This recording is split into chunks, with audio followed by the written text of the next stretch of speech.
So there I was, watching the most ridiculous display of intergalactic theater the universe had ever produced. And let me tell you something, when 50,000 aliens get together to throw a tantrum, it's not exactly what you'd call subtle. The Grand Galactic Tribunal on Hegemonia Prime. Sounds impressive, doesn't it? Like something out of a budget sci-fi flick, where the special effects team got way too excited about glitter and neon lighting. The massive, crystalline amphitheater stretched out like a cosmic coliseum, with tier upon tier of seats carved from what the locals claimed was pure, harmonized quartz. Translation? Really expensive rocks that made everything echo dramatically. 50,000 alien delegates had gathered for what they were calling the final judgment of the human question. Oh yes, that's right. An entire species reduced to a question. As if humanity was some kind of multiple-choice test that the galaxy had been putting off until the last minute. Chancellor Thurok, a 7-foot-tall creature that looked like what would happen if a peacock had a really bad breakup with a velociraptor, strutted across the central platform. His iridescent feathers ruffled with each pompous step, and those beady little eyes, black as space itself, swept across the assembled masses with the kind of satisfaction that only comes from believing you're about to witness history. Esteemed delegates of the Galactic Council. Thurok's voice boomed through the amphitheater's acoustic system, which had been designed by some engineer who clearly thought subtlety was a dirty word. Today, we address the greatest threat our peaceful galaxy has ever known. Peaceful. Right. Because nothing says peaceful like a cosmic witch trial featuring 50,000 bloodthirsty spectators. High Magistrate Gorveth, the tribunal's leader, loomed behind an elevated bench that probably cost more than most planets' annual budgets.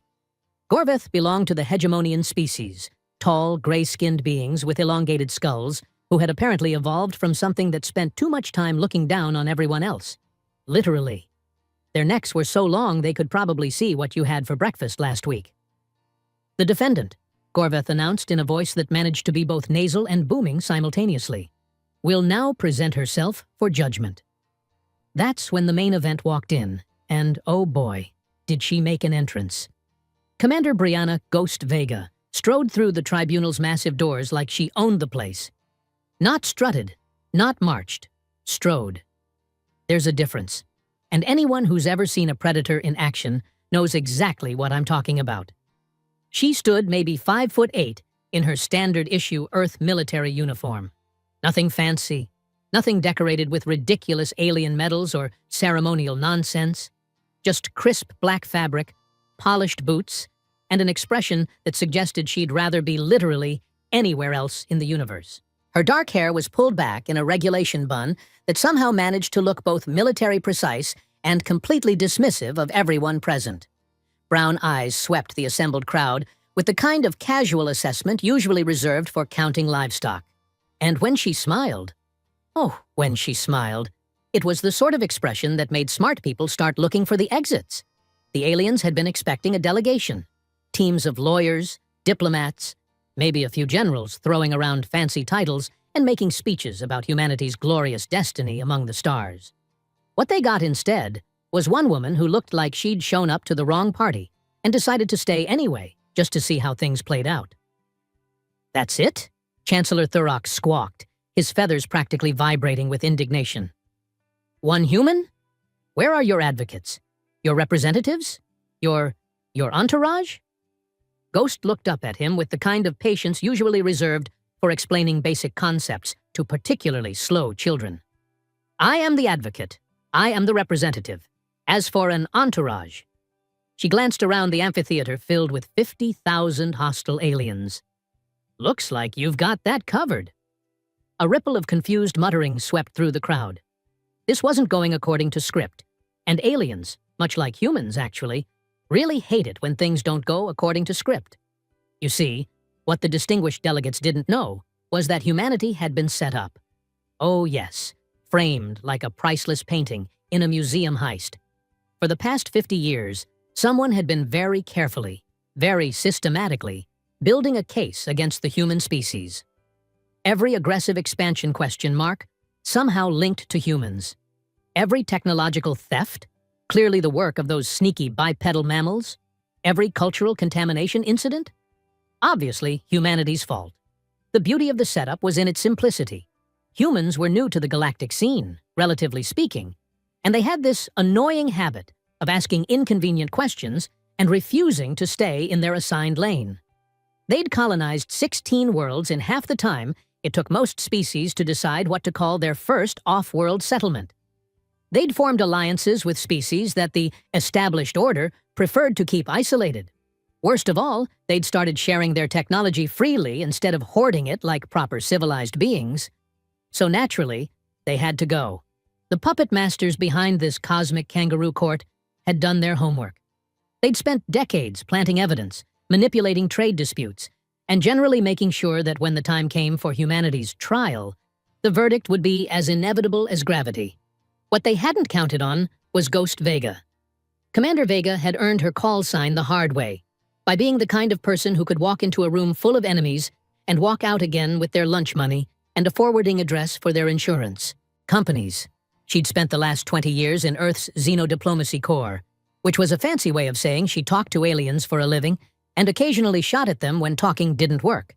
More importantly, she'd spent the last 5 years investigating exactly how humanity had managed to become the galaxy's most wanted species, seemingly overnight. The answer, as it turned out, was both simpler and more complicated than anyone had imagined. "High Magistrate Gorveth," Ghost said, her voice carrying easily through the amphitheater without any need for artificial amplification. "Before we begin this proceeding, I have a question."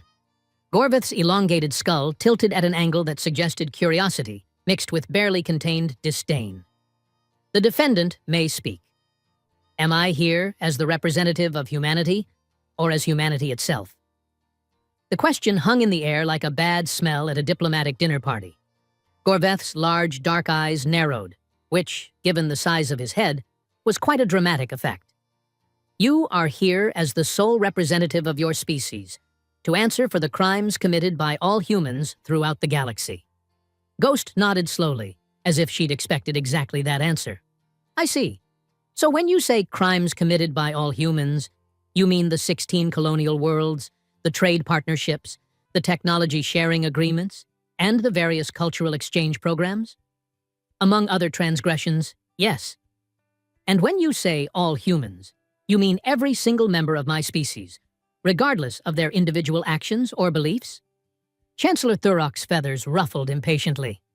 "Obviously. A species is judged by the actions of its collective, not by the whims of individuals." Ghost's smile widened just a fraction, and suddenly the temperature in the amphitheater seemed to drop by a few degrees. "Interesting philosophy, Chancellor. I'll be sure to remember that." The crowd of 50,000 delegates began to stir with anticipation. This was what they'd come to see, not some boring legal proceeding, but a spectacle. They wanted to watch the last human squirm before the inevitable sentence was passed. They wanted drama, fear, maybe a little begging for mercy. What they were about to get instead was an education in why you should never, ever underestimate a species that had climbed its way up from the bottom of the food chain by being too stubborn to die quietly. But that's getting ahead of ourselves. Right now, standing in that crystalline amphitheater surrounded by 50,000 hostile aliens, Commander Brianna Ghost Vega looked for all the world like someone who'd just been dealt a winning hand in the most important poker game of her life. She just hadn't shown her cards yet. Now, if you've never seen a galactic tribunal in action, let me paint you a picture of bureaucratic excess that would make a tax auditor weep with envy. High Magistrate Gorveth had prepared what could only be described as the universe's most expensive PowerPoint presentation, complete with holographic evidence displays that probably cost more than most star systems' gross domestic product. "The charges against humanity," Gorveth announced, with the kind of theatrical gravitas usually reserved for announcing the end of the universe, are as follows. The first hologram materialized above the central platform, a three-dimensional map of human colonial expansion over the past century. Red dots spread across star systems like some kind of cosmic infection, pulsing ominously in the crystalline amphitheater's lighting. "Aggressive territorial expansion in violation of the Galactic Colonization Accords." Gorveth's voice boomed. "In a mere 100 standard years, the human species has established colonies on 16 worlds, disrupting established trade routes and claiming resources that rightfully belong to the galactic community. Ghost looked up at the display with the expression of someone examining their grocery receipt for overcharges. 16 worlds, she said conversationally, out of approximately 43 billion habitable planets in this galaxy alone. That's roughly 0.000000004% of available real estate. She paused, tilting her head thoughtfully. Are we talking about aggressive expansion? Or are we talking about you being upset that someone actually bothered to use planets you've been ignoring for millennia? A wave of indignant chittering, clicking, and various alien equivalents of "how dare she" swept through the crowd. Chancellor Thurok's feathers practically vibrated with outrage. The issue, he squawked, is not the quantity, but the method. Humans colonize without proper consultation with established galactic powers. You mean without paying tribute to species who've never set foot, or tentacle, or pseudopod, on those worlds? Ghost's smile was sharp enough to cut glass. Forgive me, Chancellor, but last I checked, the Galactic Colonization Accords specifically state that unclaimed worlds are available for settlement by any recognized spacefaring species. Unless there's been an amendment I missed? The second hologram appeared before Thurok could formulate a response. This one showing various pieces of human technology alongside what were clearly alien equivalents. Systematic theft of intellectual property, Gorveth declared. Humans have brazenly copied and improved upon technologies developed by other species, then claimed these innovations as their own. Ghost actually laughed. Not a polite diplomatic chuckle, but a genuine, from-the-belly laugh that echoed through the amphitheater like a challenge. Oh, this is rich, she said, gesturing at the display. Let's see. Faster-than-light communication based on quantum entanglement principles? The Hyrixians developed this 3,000 years ago, correct? She looked directly at Gorveth, who nodded stiffly. And they've been using the exact same design for those 3,000 years. Meanwhile, humans took the basic concept, improved the efficiency by 600%, reduced the power requirements by half, and made it compact enough to fit in a handheld device. Then, and here's the really crazy part, we shared the improvements with everyone, including the Hyrixians. The crowd's muttering grew louder, but now it had a different quality. Some of the aliens were starting to look uncomfortable. The humans, one delegate called out from the middle tiers, have disrupted the natural order of technological development. Natural order? Ghost's eyebrows rose. You mean the order where species hoard knowledge for thousands of years, while others struggle with problems that could be solved in an afternoon? That natural order? The third hologram was perhaps the most ridiculous yet. A montage of what appeared to be various cultural activities. Humans dancing with 6-armed Kentorian folk. Human children playing games with young Brixonian crystal singers. Human artists collaborating with gaseous nebular composers. Cultural contamination, Gorveth announced with the kind of horror usually reserved for announcing plague outbreaks. Humans have systematically infiltrated and corrupted the pure cultural traditions of dozens of species. Ghost stared at the hologram for a long moment, her expression cycling through disbelief, amusement, and something that might have been pity. Cultural contamination, she repeated slowly. You're calling cultural exchange contamination. She turned to address the crowd directly. How many of you have attended a human cultural event? A concert? A festival? An art exhibition? Scattered murmurs rippled through the amphitheater. More than a few aliens shifted uncomfortably in their seats. How many of you, Ghost continued, her voice carrying easily to the furthest reaches of the stadium, enjoyed yourselves at those events? Learned something new? Made friends? The murmuring grew louder, and definitely more uncomfortable. Chancellor Thurok's feathers were now standing almost completely on end. The point, he screeched, is that humans refuse to respect boundaries. They insert themselves into situations where they don't belong. They ask questions that shouldn't be asked. They what? Ghost interrupted. And suddenly, her casual demeanor shifted into something far more dangerous. They ask why the Brixonians weren't allowed to attend Galactic Council meetings for 800 years, despite being a spacefaring civilization? They wonder why trade routes mysteriously avoid certain systems. They notice when entire species seem to be excluded from technological advances for no apparent reason. The amphitheater fell silent. Not the comfortable silence of an audience waiting for the next act, but the tense, breathless silence of 50,000 beings who suddenly realized they might not be watching the show they thought they were watching. High Magistrate Gorveth's elongated neck straightened to its full, intimidating height. These are dangerous questions that threaten galactic stability. Dangerous to whom, exactly? Before Gorveth could answer, the crowd erupted. 50,000 voices rose in a cacophony of screeches, roars, clicks, whistles, and various other sounds that probably translated to something like, "Kill the troublemaker."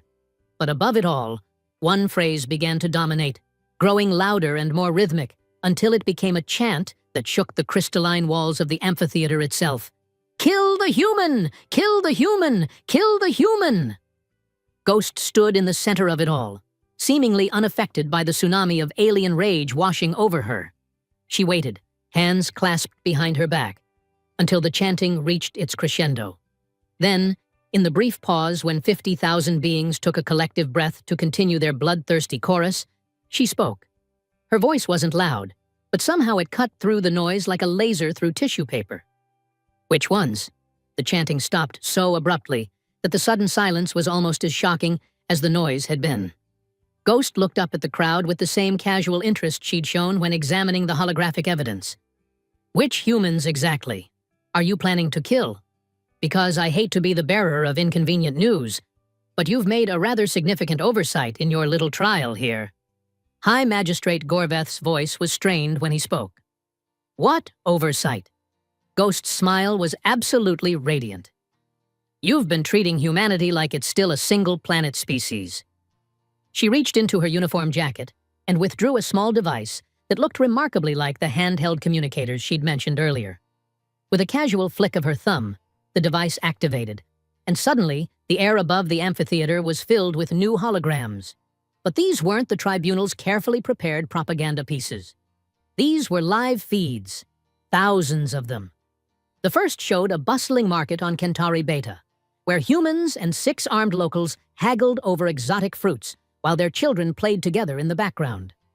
The second displayed a joint research station orbiting a neutron star, with human and Herixian scientists working side by side on what appeared to be some kind of groundbreaking physics experiment. More feeds appeared, human doctors working alongside Brixonian healers in a hospital that treated patients from a dozen different species. Human engineers collaborating with gaseous nebular entities to design ships that could function in both atmosphere and hard vacuum. Human artists performing in concert halls filled with alien audiences who were clearly having the time of their lives. But perhaps most shocking of all were the feeds that showed beings that looked almost human, but not quite. Taller than baseline humans, with slightly elongated limbs. Others with skin that had a subtle iridescent quality. Some with eyes that held flecks of impossible colors.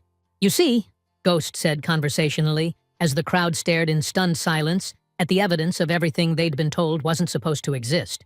"When you spend a century asking the kind of questions that upset the established order, you tend to find answers that certain people would prefer remained hidden." She gestured at the feeds showing the almost but not quite human beings. "Take these folks, for instance. 2nd and 3rd generation human-alien hybrids, living peacefully in integrated communities across 38 different systems. Amazing what happens when species actually cooperate, instead of maintaining pure cultural traditions, isn't it?" Chancellor Thurok's voice was barely a whisper. That's impossible. Interspecies reproduction is rare, but not impossible when the species involved actually want to understand each other rather than maintain artificial barriers," Ghost finished. "Funny thing about barriers, they work both ways. Keep others out, sure, but they also keep you locked in."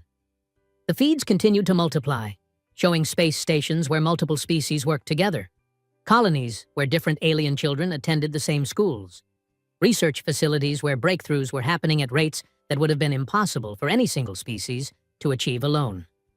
"So," Ghost said, turning back to address High Magistrate Gorveth directly, When you ask which humans you plan to kill, I need some clarification. Are you talking about the pure strain humans? The hybrids? The adopted humans who were raised by other species? The aliens who've chosen human citizenship? The humans who've never set foot on Earth? The Earth-born humans who've never left the Sol system? The silence stretched on until it became uncomfortable, then moved past uncomfortable into something approaching existential crisis territory. Finally, one delegate, a small, crystalline being from somewhere in the outer rim, spoke up in a voice like wind chimes in a gentle breeze. How many are there? Ghost's smile widened until it was positively predatory. Well, that depends on how you count. Pure strain humans? About 22 billion across 43 worlds and 600 space installations. But if you include hybrids, adopted citizens, and integrated communities. She paused for dramatic effect, and the silence was so complete that you could have heard a pin drop in the vacuum of space. Approximately 180 billion sentient beings who identify as human or human-affiliated spread across more than 1,500 locations in this galaxy alone. The sound that rose from the crowd wasn't a chant this time. It was something far more primitive, far more honest. It was the sound of 50,000 beings realizing that they'd been played for fools. You know that moment when you realize you've been watching a magic show and suddenly figure out how the trick works? That uncomfortable instant when the illusion shatters and you feel simultaneously impressed and slightly insulted that you fell for it in the first place? Well, multiply that feeling by 50,000, and you'll have some idea of what was happening in that crystalline amphitheater. High Magistrate Gorveth's elongated neck was twitching in a way that suggested he was having some very unpleasant thoughts. His dark eyes darted between the holographic feeds still floating above the crowd, and Ghost, who stood in the center of the platform looking like someone who'd just played her first card, in what was clearly going to be a very long poker game. This is fabricated evidence, Chancellor Thurok squawked, though his feathers had lost most of their earlier pompous fluffing. Sophisticated deception designed to— "Oh, Thurok," Ghost interrupted with a laugh that somehow managed to sound both amused and pitying. "You really think I'd go through all the trouble of faking holographic evidence when the real thing is so much more interesting?" She tapped her communicator again, and the feeds zoomed out to show wider views of the locations they'd been displaying. Suddenly, the scope became clear. These weren't isolated incidents or small communities. These were thriving civilizations, massive space installations, entire planetary populations living and working together. The thing about being framed for crimes against galactic civilization, Ghost continued conversationally, is that it gives you a really powerful motivation to figure out who's doing the framing and why. Turns out, when you're facing extinction, you get very good at asking the right questions. A new hologram appeared above the platform, but this one was different from the others. This one showed a web, a complex, interconnected network of communication lines, trade routes, and what appeared to be command structures spreading across dozens of star systems. For the past 20 years, I've been tracking patterns, odd coincidences, strange accidents that always seem to benefit the same group of species while inconveniently removing others from positions of influence. Trade disputes that mysteriously escalated into shooting wars, technological developments that somehow never made it past the prototype stage. The web grew more complex as Ghost spoke, showing connections between various alien governments, trade organizations, and what appeared to be some kind of shadowy coordinating body. "The Primarch Collective," Ghost said, and the name dropped into the amphitheater's silence like a stone into still water. 12 species who've been pulling strings from behind the scenes for approximately 4,000 years. Ancient civilizations who decided long ago that the galaxy worked better when they were the ones making all the important decisions. Murmurs of recognition rippled through the crowd. Clearly, some of the delegates had heard whispers of this name before.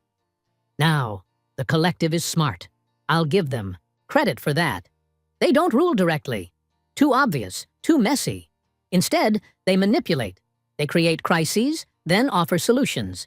They identify potential threats to their carefully maintained status quo and eliminate them through perfectly legal means, like tribunals, for instance.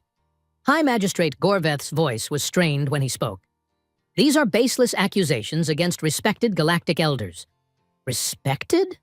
Ghost's eyebrows rose. Is that what we're calling them? Because I've got some footage here that might change your perspective on that. The holographic web dissolved, replaced by what appeared to be security recordings from various locations. The quality was grainy, clearly taken from concealed sources, but the content was unmistakable. Meetings in shadowy chambers where figures discussed the human problem, with the casual tone of exterminators planning a job. Communications intercepts showing coordination between seemingly unrelated accidents that had befallen species who'd gotten too close to breaking free from collective influence. The beautiful thing about being an undercover intelligence operative, Ghost said as the recordings played, is that people assume you're just another military grunt. They don't expect you to have spent 15 years infiltrating their networks, recording their conversations, and documenting their crimes. One recording showed a figure that looked remarkably similar to High Magistrate Gorveth, discussing the final solution to human interference. Another featured a voice that sounded suspiciously like Chancellor Thurok coordinating the distribution of fabricated evidence to tribunal members. The crowd's murmur was growing louder and distinctly more hostile, but now that hostility was aimed in a different direction entirely. Here's the really entertaining part, Ghost continued, seemingly oblivious to the rising tension. The collective never actually intended for this tribunal to be fair. This whole elaborate show was designed to provide legal justification for what they'd already decided to do. Wipe out humanity and anyone foolish enough to associate with them. She gestured toward the feeds still showing thriving human-alien communities. All of those people you've been watching, the integrated communities, the research stations, the hybrid families, they were scheduled for cleansing immediately after my execution. Can't have loose ends, after all. A sound rose from the crowd that was half gasp and half growl. 50,000 beings suddenly realizing that they hadn't just been witnessing a trial, they'd been participating in the preliminary stage of a genocide. But here's what the collective didn't count on, Ghost said, and her casual tone shifted into something harder, sharper. They assumed humans would react to persecution the way most species do, by either submitting or fighting back in predictable ways. What they didn't expect was for us to do what humans do best. Which is? Gorveth's voice was barely above a whisper. Make friends. The holographic display changed again, and this time what appeared wasn't surveillance footage or communication intercepts. It was something far more remarkable, a real-time tactical display showing the current positions of ships throughout the local sector. Ships, thousands of them, surrounding Hegemonia Prime in a perfect sphere that stretched out past the system's outermost moon. You see? Ghost said, as the crowd stared in stunned silence at the display. When you spend a century asking inconvenient questions and sharing technology freely, some funny things happen. Species start talking to each other directly, instead of going through official channels. They start comparing notes. They start noticing patterns. The tactical display zoomed in to show the ship classifications. Herixian science vessels flying alongside Brixonian crystal ships. Kentorian cargo haulers in formation with nebular energy constructs. And scattered throughout the fleet, the sleek lines of human ships, but not nearly as many as the others. The resistance has been growing for decades, Ghost continued. Every species the collective tried to marginalize, every civilization they attempted to control, every group of beings who got tired of being told that asking questions was dangerous to galactic stability. Chancellor Thurok was making a sound like a deflating balloon. This is rebellion against the natural order. Natural? Ghost's laugh was sharp enough to cut steel. Thurok, my friend, there is nothing natural about a secret cabal of ancient species manipulating galactic politics for their own benefit. What's natural is cooperation, growth, change, and the occasional messy argument between neighbors who eventually figure out how to get along. The display shifted again, showing communication logs between the ships surrounding Hegemonia Prime. Messages of coordination, yes, but also something else. Messages of support, expressions of solidarity, and in many cases, personal notes from beings who had clearly become genuine friends across species lines. The really beautiful irony, Ghost said, is that by trying to eliminate humanity, the collective accidentally created the exact thing they've been trying to prevent for millennia, a truly cooperative galactic civilization. She looked up at High Magistrate Gorveth, whose elongated features had gone through several color changes during her presentation. So here's my question for you, Magistrate. Are you going to continue playing puppet for masters who've been lying to you? Or are you ready to find out what the galaxy looks like when beings are free to make their own choices? The silence that followed was profound. Not just the absence of sound, but the kind of deep, contemplative quiet that comes when an entire worldview suddenly shifts on its axis. Finally, a voice spoke from somewhere in the middle tiers of the amphitheater. It belonged to delegate whose species Ghost didn't immediately recognize. Something tall and plant-like with a voice like rustling leaves. How long have you known? About the collective? About 5 years, Ghost replied. About this specific tribunal? About 3 months? About the fact that half of you were going to try to kill me regardless of any evidence I presented? Her smile was absolutely radiant. Since about 10 minutes after I walked through those doors. The plant-like delegate's question opened a floodgate. Suddenly, voices were calling out from all over the amphitheater. What do you want from us? How do we know you're telling the truth? What happens now? Are we all in danger? Ghost raised her hand, and remarkably, the crowd fell silent. When she spoke again, her voice carried the kind of authority that doesn't come from rank or position, but from being absolutely certain that you're standing on the right side of history. What happens now, she said, is that you get to choose. You can continue being pawns in someone else's game, or you can join the grown-ups table and help us build something better. She gestured toward the tactical display, still showing the massive fleet surrounding the planet. Those ships out there, they're not here to invade or conquer. They're here to offer you protection while you decide whether you want to be free or whether you prefer the safety of being told what to think. High Magistrate Gorveth's voice was hoarse when he finally spoke. And if we refuse? Ghost's expression didn't change, but somehow her presence seemed to fill the entire amphitheater. Then you go back to your worlds, report to your handlers, and pretend this conversation never happened.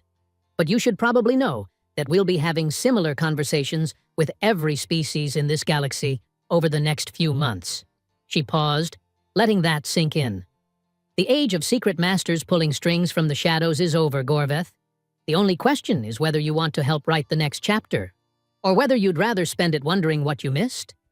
Now, if you've ever wondered what happens when 4,000 years of carefully orchestrated galactic manipulation suddenly implodes in the span of about 20 minutes, you're about to find out. Because that's exactly how long it took for the amphitheater to transform from a cosmic kangaroo court into something resembling an actual democratic assembly. Delegates were standing up, shouting questions, demanding answers, and, in several cases, actually apologizing to each other for things that had happened decades ago. The Brixonian crystal singers were harmonizing in what appeared to be their species' equivalent of relief. A group of Kentorian delegates had formed an impromptu committee to compare notes about suspicious trade disruptions they'd experienced. Even the usually stoic Herixians were engaged in animated discussions that involved a lot of rapid tentacle gesturing. High Magistrate Gorveth looked like someone had just explained to him that everything he'd believed about the universe was not only wrong, but backwards. His elongated neck kept twisting back and forth between Ghost and the tactical display showing the Resistance fleet, as if he couldn't quite process both realities simultaneously. But Ghost wasn't paying attention to the crowd anymore. She was watching her communicator, where a priority message had just appeared. Her expression shifted from confident to alert to something that looked suspiciously like anticipation. Well, she said loudly enough to be heard over the commotion, it looks like we're about to have some uninvited guests. The tactical display suddenly lit up with new contacts, ships dropping out of hyperspace at the edge of the system. Big ships. Sleek, dark vessels that radiated the kind of menace usually reserved for natural disasters and tax audits. Primarch Collective Enforcement Fleet, Ghost announced with the casual tone of someone commenting on the weather. Right on schedule. The amphitheater fell silent as everyone stared at the display. The newcomers weren't just big, they were massive. Each ship looked like it could crack a moon in half without breaking a sweat, and there were dozens of them. Chancellor Thurrock's voice was barely a squeak. They're going to destroy us all." "Oh, I doubt that," Ghost replied cheerfully. "Bad for business. The collective prefers surgical strikes. Eliminate the troublemakers, terrify the survivors into compliance, then blame the whole mess on tragic accidents or necessary security measures." One of the enforcement ships had moved into communication range, and a new holographic projection appeared above the platform. This one showed a figure that was clearly not interested in diplomacy. Tall, imposing, with features that suggested its species had evolved from something that ate other things for fun rather than nutrition. "I am General Brix of the Primarch Enforcement Division," the figure announced in a voice like grinding metal. "This tribunal is hereby dissolved. All delegates will return to their vessels and depart the system immediately. The human criminal will be transferred to our custody for processing." The silence that followed was the kind you usually associate with funeral services and really awkward dinner parties. Ghost looked up at the projection with polite interest. "Processing? That's a nice euphemism, General. Very professional. But I have to ask, processing into what, exactly?" General Brix's expression didn't change, but something around his eyes suggested he wasn't used to having criminals ask for clarification. "The human will be terminated as a threat to galactic security." "Just me? What about the 180 billion others we discussed earlier?" "All human settlements will be subject to appropriate security measures." Ghost nodded thoughtfully. "Genocide. You can say the word, General. We're all adults here." A ripple of something, shock, outrage, fear, swept through the crowd of delegates. Apparently, hearing it stated so bluntly made the reality hit home in a way that euphemisms couldn't manage.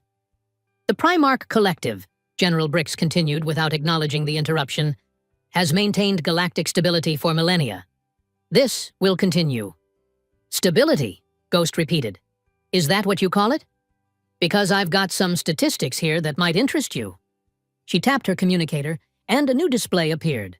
Economic data, technological development indices, population growth rates, and various other metrics spanning the last 4,000 years. Technological advancement down 60% compared to pre-collective averages. Economic growth stagnant across 80% of member species. Cultural exchange reduced to ceremonial gestures. Scientific breakthroughs dropping to statistically insignificant levels. The data painted a picture of a galaxy that had been slowly strangling itself under the weight of artificial stability. "But hey," Ghost continued brightly, "at least nobody asked inconvenient questions, right?" General Brix's projection flickered, with what might have been irritation. "Chaos and disorder serve no one. The collective provides necessary guidance." "The collective," a new voice interrupted, "provides prison walls disguised as protection." Everyone turned to see who had spoken. It was High Magistrate Gorveth, who had apparently found his backbone somewhere between the revelation about genocide and the arrival of the enforcement fleet. "General Brix," Gorveth continued, his voice gaining strength with each word, "I formally request clarification of the legal authority under which you claim jurisdiction over this tribunal." "The authority of order over chaos," Brix replied, but something in his tone suggested this wasn't the response he'd been expecting. "That's not a legal framework," another voice called out. It was the plant-like delegate who'd asked the first question. "That's a philosophy. Where's your warrant, your mandate, your documentation of due process?" More voices joined in. "What court authorized this action? Which law are you enforcing? Who gave you the right to dissolve a legally constituted tribunal?" General Brix's projection was starting to look distinctly uncomfortable. Apparently, having to justify their actions to the people they'd been manipulating for millennia wasn't something the collective had prepared for. Ghost was grinning now, and it was not a reassuring expression. "You know what the really beautiful thing about this moment is, General? You just made a critical tactical error. The collective does not make errors. You broadcast this conversation to every ship in the system," Ghost pointed out, "including all those resistance vessels surrounding the planet, which means you just confessed to planning genocide in front of several 100,000. Witnesses from dozens of different species. The tactical display updated to show communication bursts spreading out from the system like ripples in a pond. Every ship was recording, transmitting, broadcasting the conversation across the galaxy. Within the next few hours, Ghost continued conversationally, every inhabited world in this galaxy is going to know exactly what the Primarch Collective really is and what they've been doing for the past 4,000 years. Congratulations, General. You just ended the age of secret manipulation by opening your mouth at the wrong time. General Brix's expression had gone from irritated to something approaching panic. Communications will be suppressed. Evidence will be dismissed as fabrication. By whom? Chancellor Thurok had found his voice again, and his feathers were standing at full attention. The same tribunal members you just threatened to dissolve? The same delegates you just told to shut up and go home? The same enforcement fleet that's currently outnumbered 12-1 by ships full of very angry beings who've just realized they've been lied to for centuries? The tactical display confirmed Thurok's math. The Resistance fleet hadn't just surrounded Hegemonia Prime.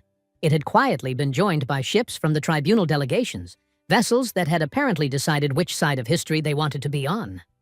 This is illegal rebellion, General Brix started to say. Against what authority? Gorveth interrupted.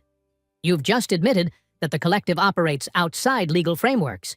You can't claim legal protection for illegal activities, General. That's not how law works. Ghost was practically glowing with satisfaction.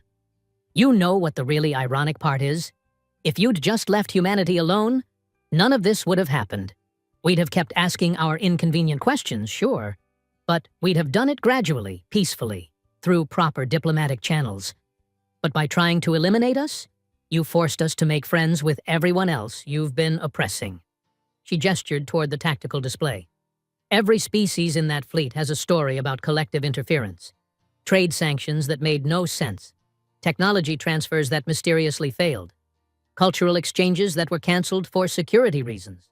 Research projects that were shut down just as they were getting interesting. Turns out, she continued, when you give people a common enemy, they stop fighting each other and start comparing notes. And when they compare notes, they start realizing just how badly they've been played. General Brix's projection was flickering more frequently now, suggesting his ship was having communication difficulties. Given that it was surrounded by several thousand vessels filled with beings who just learned they'd been manipulated for millennia, this was probably not entirely technical in nature. The collective will not tolerate this disruption, he began. The idea collective, Ghost interrupted with finality, doesn't get a vote anymore. The projection cut out entirely, leaving the amphitheater in relative silence. For a moment, nobody moved. Then, gradually, the sound of conversation began to build again. Not the angry shouting of earlier, but the quieter, more serious discussion of beings who suddenly had a lot of planning to do. So, High Magistrate Gorveth said eventually, what happens now? Ghost looked around the amphitheater at 50,000 beings who had walked in as enemies and were walking out as reluctant allies.